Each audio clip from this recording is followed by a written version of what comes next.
5 মিনিটের মধ্যে ভাঙলো, ভাঙ্গা উপরে সব তছনছ করছে। আমাকে, আমার পাশে যে 2 জন ছিল, ওদেরকে 3 জনকে 3 রুমে ঢুকে আটকায় রাখছে। সামনে বাইরে মারামারি হইতেছে আর আওয়াজ হইতেছে, শব্দ হইতেছে। তখন আমি হালকা গেটটা খুললাম, খোলার পরে আমি দেখলাম যে 20-25 জন লোক আছে। তাদের গায়ে ছিল সিভিলের, কেউ সিভিলের ছিল, কেউ আপনার র্যাবের পোশাক পরা ছিল। তখন আমি তাড়াতাড়ি করে দেখা গেট লাগাই ফেলছিলাম।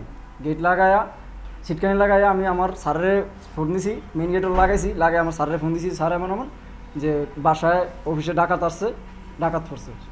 তখন বলছে ঠিক আছে আমি থানায় ফোন দিতেছি। বলছে আমরা আপনাদের এখানে সার্চ করব, আমরা র্যাবের লোক।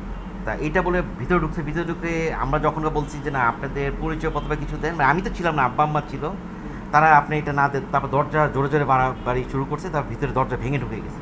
20 থেকে 1.5 লাখ ক্যাশের মতো গেছে। আর আম্মার আগের হয়তো 4 থেকে 5 ভরি স্বর্ণ ছিল, ওটা নিচ্ছে। আর আব্বার আম্মার দুজনে 3টা ফোন নিয়ে গেছে। আমাদের থেকে আর কিছু চুরি হয় না। আর তা আমার শ্বশুরের অ্যাকচুয়ালি অলঙ্কার নিকেতন ওনার গোল্ডের বিজনেস। তা ওনার গোল্ডের যে বিজনেস, এখন ওনার বিজনেস অনেক বড়, মোটামুটিভাবে সমাজে একটা প্রতিষ্ঠিত উনি। যাই হোক, উনি ওই যে কিছুদিন আগে ওনার গোল্ডের বিজনেসে একটা চুরির ঘটনা, চুরি বলতে ভুল হবে, এটা ডাকাতির মতো করছে ওনার স্টাফটাই। তা এটা করার পর তা ওনাদের নিয়ে এটা কেস চলছে, সে এই কেসটা পরিচালনা করছে আমার শালা। তা এটাও আমাদের এখানেও একটু ডাউট আছে, এখান থেকে তারা তাদের লোকজন এগুলো করতে পারে, তাদের ধারণা, আমাদের একটা ধারণা।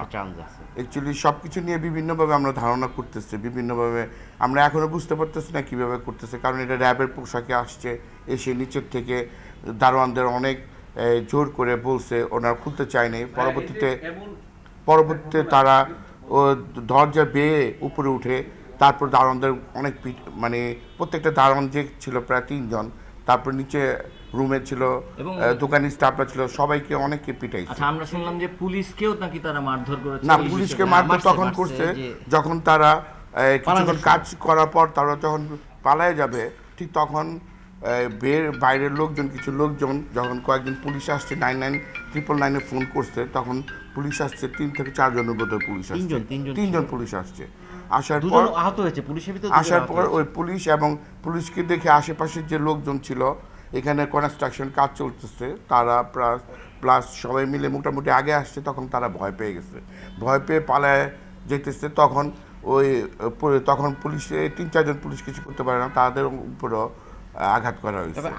এবং আমার আব্বাকে, আমার শ্বশুর যে আছে, ওনাকেও উপর থেকে নিচে, প্রায় নিচে, মানে প্ল্যান ছিল তাকে নিয়ে বাইরে চলে যাবে বোধহয়, নিয়ে ডাক্তার থেকে কিছু দাবি আদায় করবে, এরকমও একটা প্ল্যান ছিল আমাদের ডাউটে। আপনার আব্বাকে অপহরণের চেষ্টা করছে? হ্যাঁ, উপর থেকে পুরো নিচে নিয়ে গেছে, গাড়িতে উঠাবে এমন সময় পুলিশ যখন আসছে দেখে, তখন তারা জাস্ট তাকে ছেড়ে বের হয়ে গেছে। আর এর ভিতর 4 জন অলরেডি ধরা খেয়ে গেছে।